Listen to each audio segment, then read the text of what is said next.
ایک وقت تھا جب برطانوی سائیکلنگ ٹیم کی کارکردگی اتنی بری تھی، مطلب اتنی مایوس کن تھی کہ یورپ کی صف اول کی سائیکل ساز کمپنیوں نے انہیں سائیکلیں بیچنے سے ہی صاف انکار کر دیا تھا۔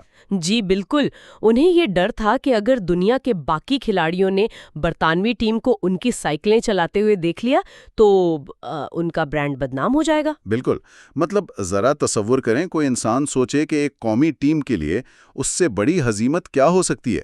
لیکن خیر، پھر کچھ ایسا ہوا جس نے کھیلوں کی تاریخ بدل کر رکھ دی۔ ہاں، اور وہ تبدیلی واقعی حیران کن تھی۔ ایسا ہی ہے، صرف چند سالوں کے اندر اسی سائیکلنگ ٹیم نے اولمپکس میں تہلکہ مچا دیا اور 60% گولڈ میڈلز اپنے نام کر لیے۔ تو آج کی اس گہری گفتگو میں ہم اسی حیران کن تبدیلی کے پیچھے چھپے راز کا کھوج لگائیں گے۔ اور یہ برطانوی سائیکلنگ ٹیم کی مثال دراصل اس پورے تفصیلی تجزیے کا نچوڑ بھی ہے۔ بالکل صحیح کلام۔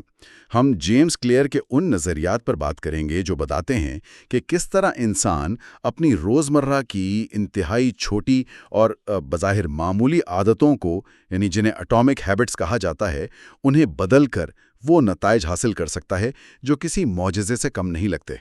دیکھیں، ہم اکثر یہ سوچتے ہیں نا کہ بڑی کامیابیوں کے لیے کچھ بہت بڑا، کچھ انتہائی غیر معمولی قدم اٹھانا پڑتا ہے۔ ہاں، عام طور پر یہی سمجھا جاتا ہے۔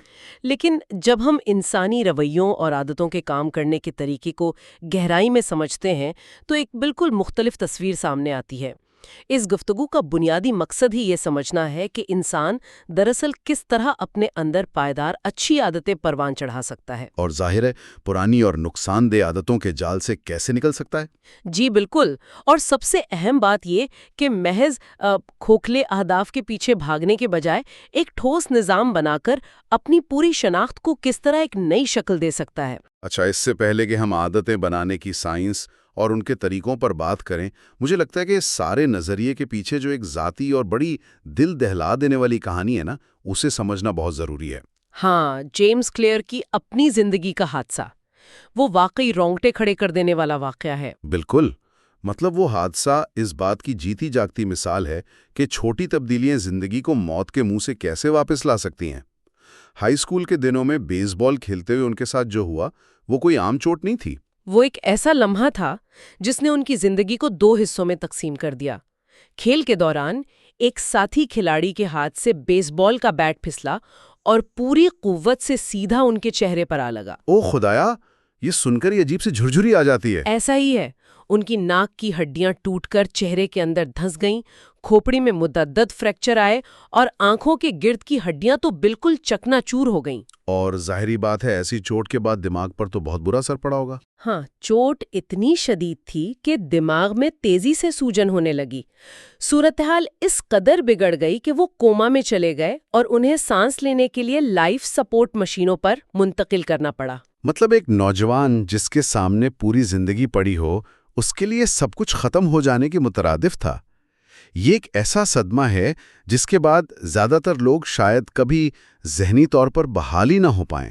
بالکل، لیکن جب وہ کوما سے باہر آئے اور ان کی ایک طویل اور بڑی تکلیف دہ بحالی کا سفر شروع ہوا تو دلچسپ بات یہ ہے کہ انہوں نے کوئی بہت بڑے غیر حقیقت پسندانہ ارادے نہیں باندھے۔ ہاں، مطلب انہوں نے یہ نہیں سوچا کہ میں کل ہی اٹھ کر دوبارہ گراؤنڈ میں دوڑنا شروع کر دوں گا یا کوئی معجزہ ہو جائے گا۔ صحیح بات ہے، کیونکہ اس وقت تو ان کے لیے چلنا پھرنا بھی محال تھا۔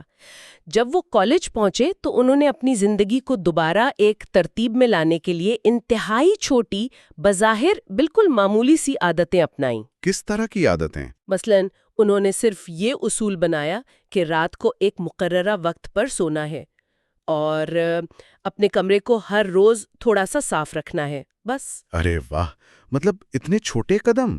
جی، پھر کچھ عرصے بعد آہستہ آہستہ ہفتے میں چند دن معمولی وزن اٹھانے کی عادت ڈالی۔ یہ وہ کام تھے جو کوئی بھی کر سکتا ہے، لیکن ان چھوٹی چھوٹی عادتوں نے انہیں رفتہ رفتہ کنٹرول کا احساس دلایا۔ اور اسی کا نتیجہ تھا کہ انہوں نے جسمانی اور ذہنی طور پر خود کو اس قدر بحال کیا کہ آگے چل کر وہ اپنی یونیورسٹی کے بیس بال ٹیم کے کپتان بن گئے۔ بالکل، اور انہیں اعلیٰ ترین اعزازات سے بھی نوازا گیا۔ تو اس ذاتی کہانی سے ایک ایسا کائناتی اصول نکلتا ہے جسے سیلف امپروومنٹ یا خود ترقی کا کمپاؤنڈ انٹرسٹ کہا جا سکتا ہے۔ یہ کمپاؤنڈ انٹرسٹ والی تشبیہ بہت زبردست ہے نا؟ مطلب ہم عام طور پر کمپاؤنڈ انٹرسٹ کو معیشت یا بینک کے کھاتوں تک محدود سمجھتے ہیں، جہاں منافع پر منافع لگ کر ایک چھوٹی سی رقم کچھ سالوں میں بہت بڑی بن جاتی ہے، لیکن ہماری عادتیں بھی بالکل اسی طرح کمپاؤنڈ ہوتی ہیں۔ جی بالکل۔ اور یہی وہ اصول تھا جو ڈیو بریلسفرڈ نے، جس کا ہم نے شروع میں ذکر کیا، برطانوی سائیکلنگ ٹیم پر لاگو کیا تھا۔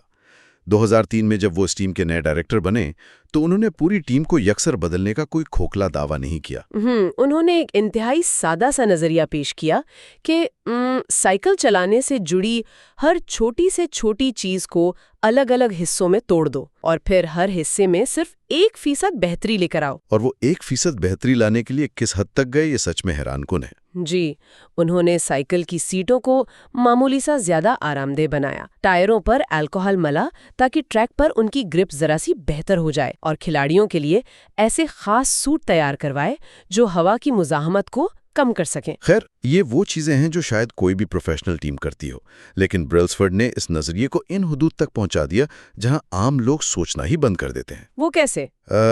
انہوں نے باقاعدہ سرجنز کی خدمات حاصل کی تاکہ وہ کھلاڑیوں کو ہاتھ دھونے کا بالکل صحیح طبی طریقہ سکھا سکیں۔ ہاتھ دھونے کا طریقہ سائیکلنگ ٹیم کے لیے؟ ہاں، مقصد صرف یہ تھا کہ کھلاڑی بیمار کم پڑیں اور ان کی ٹریننگ کا ناغہ نہ ہو۔ انہوں نے ہر کھلاڑی کے لیے مختلف تکیوں اور گدوں کا تجربہ کیا تاکہ یہ معلوم ہو سکے کہ کس کھلاڑی کو کس تکیے پر سب سے بہترین نیند آتی ہے۔ حیرت انگیز۔ یہاں تک کہ، اور یہ مجھے سب سے دلچسپ لگا، اس ٹرک کا اندرونی حصہ جس میں سائیکلیں رکھی جاتی تھیں اسے مکمل طور پر سفید پینٹ کروا دیا گیا۔ سفید رنگ کیوں؟ سائیکلوں والے ٹرک میں تو گریس اور مٹی ہوتی ہے۔ بالکل، بظاہر یہ ایک عجیب حرکت لگتی ہے، لیکن اس کے پیچھے کی منطق یہ تھی کہ اگر سفید رنگ پر دھول مٹی کا ایک ذرہ بھی گرے گا تو وہ فوراً نظر آ جائے گا اور اسے صاف کیا جا سکے گا تاکہ سائیکل کی باریک مشینوں میں کوئی خرابی نہ آئے۔ مطلب بظاہر تو یہ سب پاگل پن محسوس ہوتا ہے۔ کوئی بھی سوچے گا کہ ایک تکیہ بدلنے یا ٹرک کو سفید پینٹ کرنے سے کوئی ٹیم اولمپکس کیسے جیت سکتی ہے بھلا؟ صحیح بات ہے۔ لیکن جب ہم ان تمام 1% بہتریوں کو ایک ساتھ جمع کرتے ہیں نا، تو جو نتیجہ نکلتا ہے وہ حیرت انگیز ہوتا ہے۔ اور اس کے پیچھے جو باقاعدہ حساب کتاب اور سائنس کام کر رہی ہے وہ بہت سادہ ہے۔ وہ حساب کتاب ذرا سمجھائیں گے؟ ہاں، دیکھیں، اگر روزانہ کی بنیاد پر کسی بھی کام میں صرف 1% بہتری لائی جائے تو 1 سال گزرنے کے بعد وہ بہتری جمع ہو کر 37 گنا بڑا نتیجہ بن چکی ہوتی ہے۔ عادتیں وقت کے ساتھ مل کر نتائج کو کئی گنا بڑھا دیتی ہیں۔ 37 گنا بہتری واقعی کوئی چھوٹا ہنسا نہیں ہے، لیکن یہاں ایک بہت بڑا مسئلہ پیدا ہوتا ہے۔ عملی زندگی میں انسان کوئی روبوٹ تو نہیں ہے نا؟ بالکل نہیں۔ جب کوئی نئی عادت شروع کی جاتی ہے، مان لیں کہ کوئی روزانہ 15 منٹ کتاب پڑھنے کی عادت ڈالتا ہے، تو اسے چند دنوں یا ہفتوں میں کوئی بڑی تبدیلی نظر نہیں آتی۔ انسان فوراً نتیجہ چاہتا ہے، اور جب نتیجہ نہیں ملتا تو وہ مایوس ہو جاتا ہے۔ یہی تو سب سے بڑا چیلنج ہے۔ یہاں مجھے جیکب ریس کی وہ پتھر توڑنے والی تشبیہ یاد آ رہی ہے جو اس انسانی رویے کو بڑی خوبصورتی سے سمجھاتی ہے۔ ذرا تصور کریں، ایک مزدور ایک انتہائی سخت پتھر کے سامنے کھڑا ہے۔ وہ اس پر اپنا بھاری ہتھوڑا پوری طاقت سے مارتا ہے۔ اور کچھ نہیں ہوتا؟ بالکل، 10 ضربیں، 50 ضربیں، یہاں تک کہ وہ 100 مرتبہ ہتھوڑا مارتا ہے اور اس سخت پتھر پر ایک دراڑ تک نہیں پڑتی۔ دیکھنے والے کو لگے گا کہ اس کی ساری محنت رائیگاں جا رہی ہے، لیکن پھر وہ 101ویں ضرب لگاتا ہے اور اچانک وہ پتھر 2 ٹکڑوں میں بٹ جاتا ہے۔ کیا بات ہے! اب اگر کوئی پوچھے کہ کیا وہ پتھر اس آخری ایک ضرب سے ٹوٹا، تو جواب ہوگا بالکل نہیں۔ وہ پتھر اس سے پہلے لگنے والی ان 100 ضربوں کا نتیجہ تھا جن کا اثر بظاہر نظر نہیں آ رہا تھا، لیکن وہ پتھر کے اندر جمع ہو رہا تھا۔ یہ تشبیہ ایک بہت گہرا سبق دیتی ہے اور ایک نفسیاتی حقیقت کی طرف اشارہ کرتی ہے۔ وہ جو بیچ کا وقت ہوتا ہے نا، جہاں روزمرہ کی محنت تو ہو رہی ہوتی ہے مگر کوئی ظاہری نتیجہ نظر نہیں آتا، اسے ہم مایوسی کی وادی کہہ سکتے ہیں۔ مایوسی کی وادی بہت زبردست اصطلاح ہے۔ ہاں، اور یہ وہ مقام ہے جہاں زیادہ تر لوگ ہمت ہار جاتے ہیں اور اپنی پرانی عادتوں کی طرف واپس لوٹ جاتے ہیں۔ لوگ سوچتے ہیں کہ میں 1 مہینے سے روزانہ دوڑ رہا ہوں لیکن میرا وزن تو 1 کلو بھی کم نہیں ہوا، اور وہ دوڑنا چھوڑ دیتے ہیں۔ تو اگر 1% بہتری واقعی اتنی طاقتور ہے اور سب لوگ زندگی میں کامیاب ہونا چاہتے ہیں، تو پھر زیادہ تر لوگ اس مایوسی کی وادی کو پار کیوں نہیں کر پاتے؟ وہ ناکام کیوں ہو جاتے ہیں؟ اس ناکامی کی سب سے بڑی وجہ یہ ہے کہ لوگ غلط جگہ پر توجہ مرکوز کرتے ہیں۔ مطلب وہ اپنے روزمرہ کے نظام یعنی اپنے سسٹم کو بہتر بنانے کے بجائے صرف حتمی اہداف یا گولز پر نظر رکھتے ہیں۔ لیکن ہمیں تو بچپن سے یہی سکھایا جاتا ہے کہ بڑے گولز بناؤ۔ بالکل، ہم ایک ایسے معاشرے میں رہتے ہیں جہاں سکھایا جاتا ہے کہ اگر کچھ بڑا کرنا ہے تو بڑے اہداف مقرر کرو، کاغذ پر لکھو کہ کتنا پیسہ کمانا ہے یا کتنے کلو وزن کم کرنا ہے۔ اہداف مقرر کرنا بری بات نہیں ہے، وہ ایک سمت کے تعین کے لیے ضروری ہے۔ ٹھیک ہے۔ لیکن اہداف ہمیں اس سمت میں چلنے کے قابل نہیں بناتے۔ اگر ایک کمرہ بکھرا ہوا ہے، چیزیں ادھر ادھر پڑی ہیں اور اسے صاف کرنے کا ایک گول بنایا جائے تو کچھ گھنٹوں کی محنت کے بعد وہ کمرہ صاف ہو جائے گا، گول تو پورا ہو گیا۔ ہاں، کمرہ تو چمک گیا۔ لیکن اگر کمرے گندا کرنے والی پرانی عادتیں وہیں کی وہیں رہیں، اگر چیزیں واپس اپنی جگہ پر رکھنے کا نظام نہیں بدلا تو چند دن بعد وہ کمرہ پھر سے ویسا ہی بکھرا ہوا ملے گا۔ اوہ، یہ واقعی ایک ایسا نکتہ ہے جو عام طور پہ دی جانے والی کامیابی کی تمام تر نصابی باتوں کے بالکل الٹ ہے۔ اس کا مطلب یہ ہوا کہ گول صرف ایک بار جیتنے کے لیے ہوتے ہیں۔ بالکل ایسا ہی ہے۔ اگر کسی نے ایک میچ جیت لیا تو وہ ایک گول تھا، لیکن اگر کوئی ایک اچھا نظام بناتا ہے تو اس کا مقصد صرف ایک میچ جیتنا نہیں ہوتا، بلکہ اس کھیل کو لگاتار کھیلتے رہنا ہوتا ہے۔ یہی تو اصل کامیابی ہے۔ یہ بات کتنی سچ ہے کہ انسان کبھی بھی اپنے اہداف کی بلندی تک اڑ کر نہیں پہنچتا، بلکہ وہ اس سطح پر آ گرتا ہے جو اس کے نظام کی سطح ہوتی ہے۔ جب تک روزمرہ کا نظام نہیں بدلے گا، مستقل تبدیلی ایک خواب ہی رہے گی۔ اور یہی وہ مقام ہے جہاں انسانی رویوں میں تبدیلی کو سمجھنے کے لیے 3 دائروں یا 3 درجوں کا تصور سامنے آتا ہے۔ تبدیلی کو ہم پیاز کے چھلکوں کی طرح 3 تہوں میں سمجھ سکتے ہیں۔ اچھا، وہ 3 تہیں کون سی ہیں؟ سب سے باہری تہ نتائج کی ہوتی ہے، یعنی ہم کیا حاصل کرتے ہیں، جیسے وزن کم کرنا، ڈگری حاصل کرنا یا کوئی کتاب لکھنا۔ درمیانی تہ عمل کی ہے، یعنی ہم کیا کرتے ہیں، ہماری روزمرہ کی روٹین جیسے جم جانا یا روزانہ 2 صفحے لکھنا۔ اور سب سے اندرونی تہ؟ سب سے اندرونی، گہری اور سب سے اہم تہ شناخت کی ہے، یعنی ہم خود کے بارے میں کیا مانتے ہیں، ہمارے عقائد کیا ہیں اور دنیا کو دیکھنے کا ہمارا زاویہ کیا ہے۔ اسے اگر ہم ایک اور زاویے سے دیکھیں تو زیادہ تر لوگ جب بھی خود کو بدلنے کی کوشش کرتے ہیں تو وہ باہری تہ یعنی نتائج سے شروع کرتے ہیں۔ بالکل ایسا ہی ہے۔ وہ کہتے ہیں مجھے وزن کم کرنا ہے، اور پھر وہ اس کے لیے کوئی عمل شروع کر دیتے ہیں، لیکن ان کی اندرونی شناخت وہی رہتی ہے۔ سگریٹ چھوڑنے والے 2 افراد کی مثال اس بات کو بہت واضح کر دیتی ہے۔ ہاں، وہ مثال بڑی کمال کی ہے۔ مطلب فرض کریں 2 لوگ سگریٹ کی لت سے جان چھڑانے کی کوشش کر رہے ہیں۔ ان دونوں کو کوئی سگریٹ پیش کرتا ہے۔ پہلا شخص کہتا ہے نہیں شکریہ، میں سگریٹ چھوڑنے کی کوشش کر رہا ہوں۔ بظاہر یہ ایک بہت مناسب اور عام سا جواب لگتا ہے۔ جی، سننے میں تو بالکل ٹھیک لگتا ہے۔ لیکن اگر گہرائی میں سوچیں تو اس شخص کی سوچ ابھی بھی نتائج پر مبنی ہے۔ وہ اندر سے خود کو ابھی بھی ایک سگریٹ پینے والا انسان ہی مانتا ہے جو فی الحال کچھ نیا کرنے کی کوشش کر رہا ہے۔ اس کے ذہن میں اس کی شناخت وہی پرانی ہے۔ اور اس کی بالکل برعکس، جب دوسرے شخص کو سگریٹ پیش کی جاتی ہے تو وہ انتہائی سادگی سے کہتا ہے نہیں شکریہ، میں سگریٹ نوش نہیں ہوں۔ الفاظ کا یہ فرق بظاہر معمولی ہے، لیکن نفسیاتی طور پر کتنا بڑا قدم ہے۔ کر چکا ہے۔ اصل پائیدار اور مستقل کامیابی شناخت کی اس تبدیلی میں ہی چھپی ہے۔ تو اس کا مطلب ہے مقصد صرف ایک کتاب کا مطالعہ کرنا نہیں ہونا چاہیے، بلکہ ایک قاری بننا ہونا چاہیے۔ مقصد ایک دفعہ میراتھن دوڑنا نہیں ہونا چاہیے، بلکہ ایک رنر بننا ہونا چاہیے۔ جی بالکل، کیونکہ جب کوئی عمل انسان کی شناخت کا حصہ بن جاتا ہے تو پھر اس عمل کو دہرانے کے لیے کسی بیرونی موٹیویشن یا روزمرہ کی جد و جہد کی ضرورت نہیں پڑتی۔ انسان قدرتی طور پر وہی کرتا ہے جو وہ مانتا ہے کہ وہ ہے۔ لیکن دیکھیں، یہاں ایک الجھن پیدا ہوتی ہے۔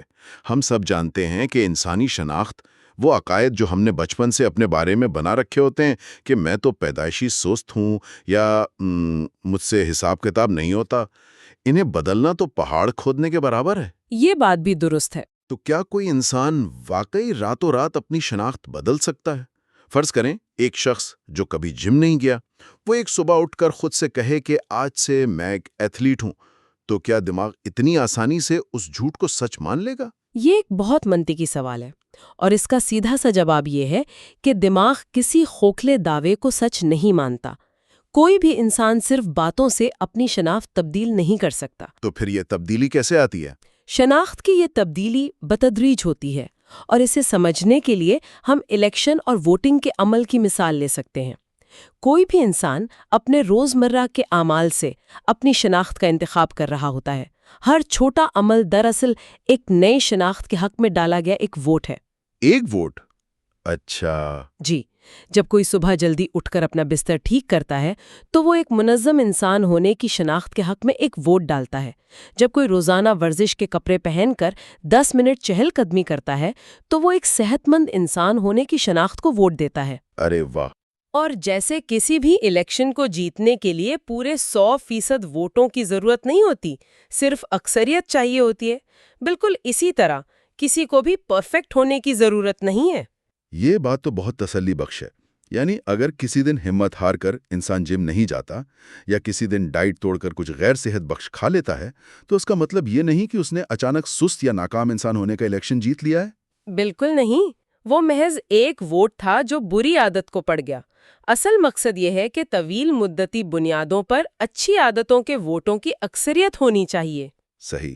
اور جب ان چھوٹے چھوٹے ووٹوں کی تعداد بڑھ جاتی ہے تو دماغ کے اندر ٹھوس ثبوت جمع ہو جاتے ہیں، اور پھر دماغ مزاحمت کرنا چھوڑ دیتا ہے اور اس نئی شناخت کو سچ ماننے لگتا ہے۔ بالکل۔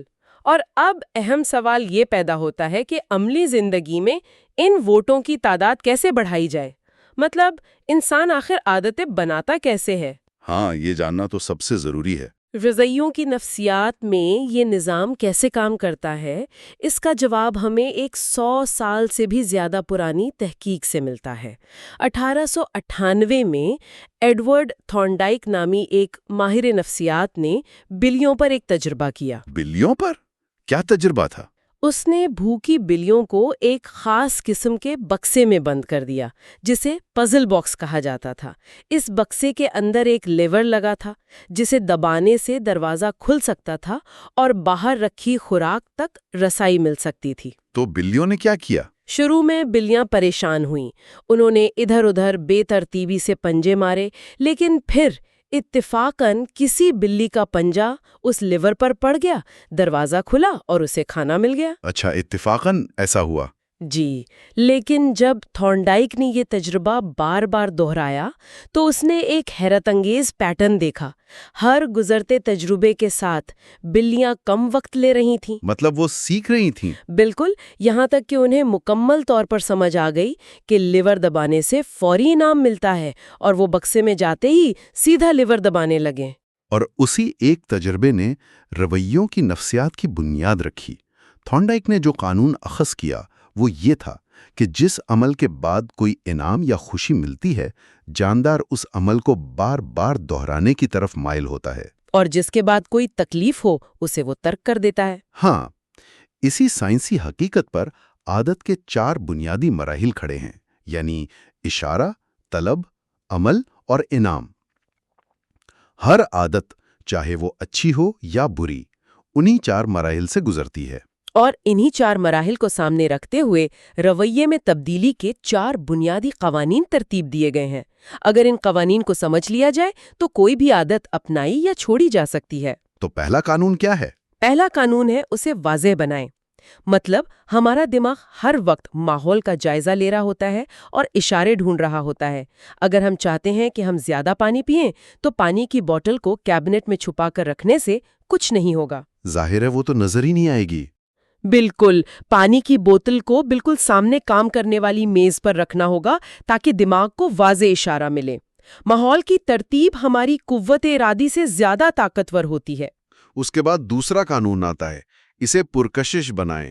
انسانی دماغ اس طرح سے ڈیزائن ہوا ہے کہ جب وہ کسی انعام کی توقع کر رہا ہوتا ہے تو اس میں ڈوپامین نامی کیمیکل تیزی سے پیدا ہوتا ہے۔ اور دلچسپ بات یہ ہے کہ ڈوپامین صرف انعام ملنے پر نہیں بلکہ انعام کی توقع پر خارج ہوتا ہے۔ ہاں، اور یہی توقع ہمیں عمل کرنے پر مجبور کرتی ہے۔ اس قانون کو استعمال کرنے کا ایک بہترین طریقہ ٹیمپٹیشن بنڈلنگ ہے، یعنی ایک ایسا کام کو جو کرنا ضروری ہے لیکن مشکل لگتا ہے، کسی ایسے کام کے ساتھ جوڑ دیا جائے جو بہت پسند ہو۔ جیسے اس کی کوئی مثال دیں؟ مثلاً اگر کسی کو نیٹ فلکس پر شوز دیکھنا بہت پسند ہے اور وہ ورزش بھی کرنا چاہتا ہے تو وہ یہ اصول بنا سکتا ہے کہ وہ نیٹ فلکس کا اپنا پسندیدہ شو صرف اور صرف ٹریڈ مل پر دوڑتے ہوئے ہی دیکھے گا۔ ارے واہ! اس طرح ورزش جیسا مشکل کام بھی ایک پرکشش روٹین کا حصہ بن جاتا ہے۔ بالکل۔ اب تیسرے قانون کی طرف آتے ہیں۔ جی، تیسرا قانون جس پر عمل کرنا شاید سب سے زیادہ نتیجہ خیز ثابت ہوتا ہے وہ ہے اسے آسان بنائے۔ انسانی فطرت اور ارتقاء کا یہ تقاضا ہے کہ انسان توانائی بچانا چاہتا ہے۔ مطلب ہم ہمیشہ وہ راستہ چنتے ہیں جس میں سب سے کم محنت درکار ہو۔ بالکل۔ اگر ہم کوئی اچھی عادت اپنانا چاہتے ہیں تو اس کے راستے کی رکاوٹوں کو ختم کرنا ہوگا۔ ٹوائلا تھارپ جو کہ ایک انتہائی معروف ڈانسر ہیں، ان کی مثال بہت کمال کی ہے۔ وہ صبح جلدی اٹھنے والی مثال نا؟ جی ہاں، وہ ہر صبح 5:30 بجے اٹھتی ہیں، کپڑے پہنتی ہیں، ٹیکسی میں بیٹھتی ہیں اور جم جا کر 2 گھنٹے سخت ترین ورزش کرتی ہیں۔ 2 گھنٹے روزانہ؟ یہ تو بہت مشکل کام ہے۔ لیکن وہ تسلیم کرتی ہیں کہ ان کی عادت وہ 2 گھنٹے کی سخت ورزش نہیں ہے۔ ان کی اصل عادت صرف صبح اٹھ کر ٹیکسی میں بیٹھنا ہے۔ ہیں؟ صرف ٹیکسی میں بیٹھنا؟ ہاں، جیسے ہی وہ ٹیکسی میں بیٹھ کر ڈرائیور کو جم کا پتہ بتاتی ہیں، وہ کامیاب ہو جاتی ہیں، کیونکہ ٹیکسی میں بیٹھنا انتہائی آسان کام ہے، اور ایک بار جب وہ ٹیکسی میں بیٹھ گئیں تو پھر جم جانا اور ورزش کرنا خود بخود ہو جاتا ہے۔ واہ! اسے مزید قابل عمل بنانے کے لیے 2 منٹ کا اصول ایک جادو کی طرح کام کرتا ہے۔ یہ اصول کہتا ہے کہ جب بھی کوئی نئی عادت شروع کرنی ہو تو اسے اتنا چھوٹا کر لیں کہ اسے کرنے میں 2 منٹ سے زیادہ وقت نہ لگے۔ یہ تو بہت آسان ہو گیا، ہے نا؟ مقصد صرف اور صرف عادت کو شروع کرنے کی رسم کو پختہ کرنا ہے۔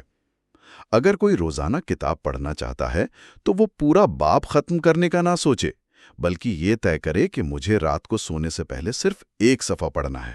اور اگر روزانہ ورزش کرنی ہے تو ہدف صرف یہ ہو کہ مجھے اپنے ورزش کے جوتے پہننے ہیں۔ بات یہ ہے کہ کسی کام کو شروع کرنے کی رکاوٹ کو کم از کم کر دیا جائے۔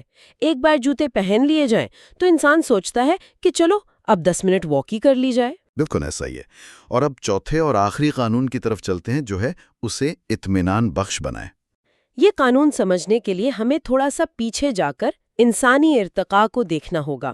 ہزاروں سال پہلے جنگلوں اور غاروں میں رہنے والے انسان کا دماغ فوری انعام کے لیے پروگرام ہوا تھا۔ مطلب اسے بھوک لگتی، وہ شکار کرتا اور اسے فوری خوراک مل جاتی۔ بالکل، وہاں کوئی بھی اس بات کی فکر نہیں کرتا تھا کہ 10 سال بعد کی زندگی کے لیے خوراک کیسے جمع کرنی ہے۔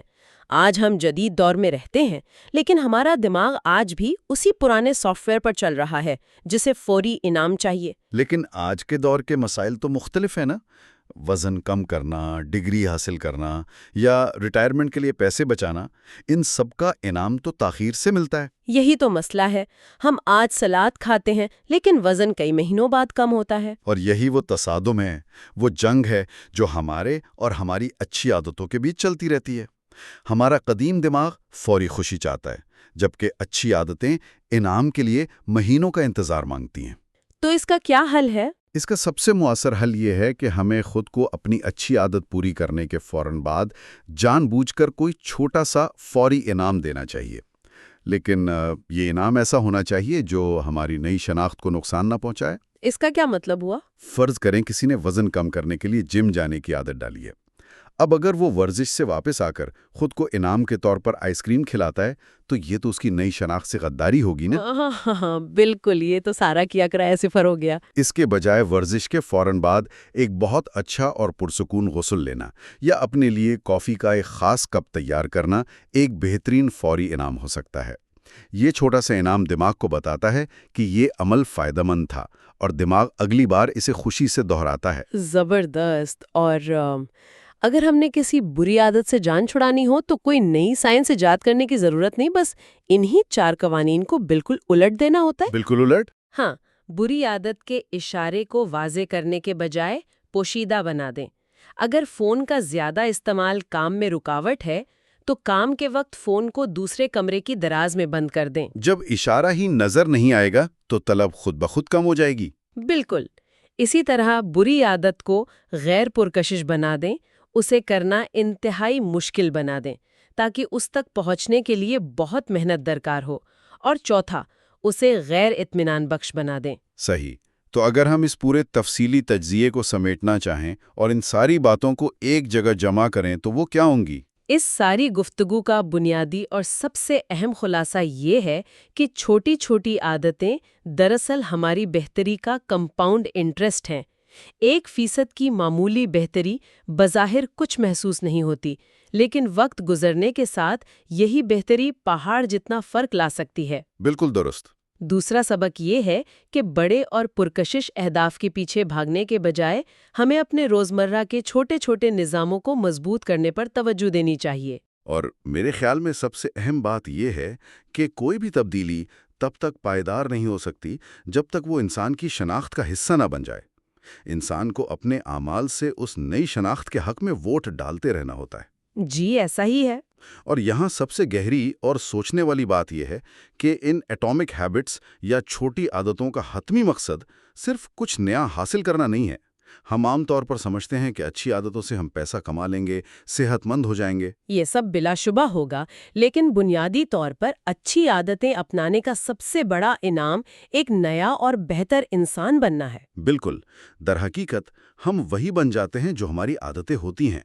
ہمارے روزمرہ کے چھوٹے اعمال ہی وہ برش ہیں جس سے ہم اپنی شخصیت کا کینوس پینٹ کر رہے ہوتے ہیں۔ بجا فرمایا، انسان اور کچھ نہیں، بس اپنے روزمرہ کے اعمال کا ہی مجموعہ ہے۔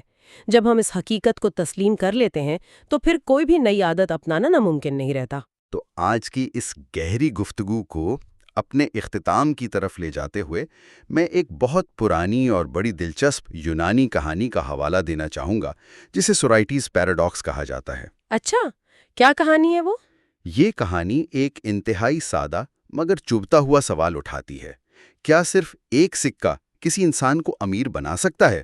ظاہر ہے نہیں، ایک سکے سے کون امیر ہوتا ہے؟ یقیناً۔ اگر کسی فقیر کو ایک سکہ دے دیا جائے تو کوئی بھی اسے امیر نہیں کہے گا، لیکن ذرا سوچئے، اگر اس ایک سکے کے ساتھ ایک اور سکہ رکھ دیا جائے، پھر ایک اور، پھر ایک اور، یہ سلسلہ چلتا رہے۔ تو ایک وقت تو آئے گا نا جب سکے جمع ہو جائیں گے؟ بالکل۔ تو ایک مقام ایسا ضرور آتا ہے جب دنیا کو اور خود اس انسان کو یہ تسلیم کرنا پڑتا ہے کہ اب وہ امیر ہو چکا ہے۔ اب سوال یہ ہے کہ کیا وہ آخری ایک سکہ تھا جس نے اسے امیر بنایا؟ نہیں، وہ تو ان ہزاروں سکوں کا مجموعہ تھا۔ بالکل اسی طرح بظاہر آج شروع کی گئی ایک چھوٹی سی عادت، وہ 1% بہتری، راتوں رات کسی کی زندگی میں کوئی انقلاب برپا نہیں کرے گی۔ لیکن جب مہینوں اور سالوں تک ایسی ہزاروں چھوٹی چھوٹی عادتیں آپس میں مل جاتی ہیں تو وہ مل کر زندگی کو مکمل طور پر بدل کر رکھ دیتی ہیں۔ تو آج کے اس تفصیلی تجزیے کے اختتام پر سننے والوں کے لیے ہم صرف ایک سوال چھوڑے جاتے ہیں۔ آج وہ اپنی زندگی میں کون سا ایسا ایک چھوٹا سکہ، کون سی ایسی ایک معمولی سی 1% بہتری شامل کر سکتے ہیں جو آج یا کل شاید نظر بھی نہ آئے، لیکن آنے والے سالوں میں اکٹھا ہو کر وہ ان کی شخصیت کا ایک ایسا عظیم الشان خزانہ بن جائے جسے دنیا دیکھ کر حیران رہ جائے۔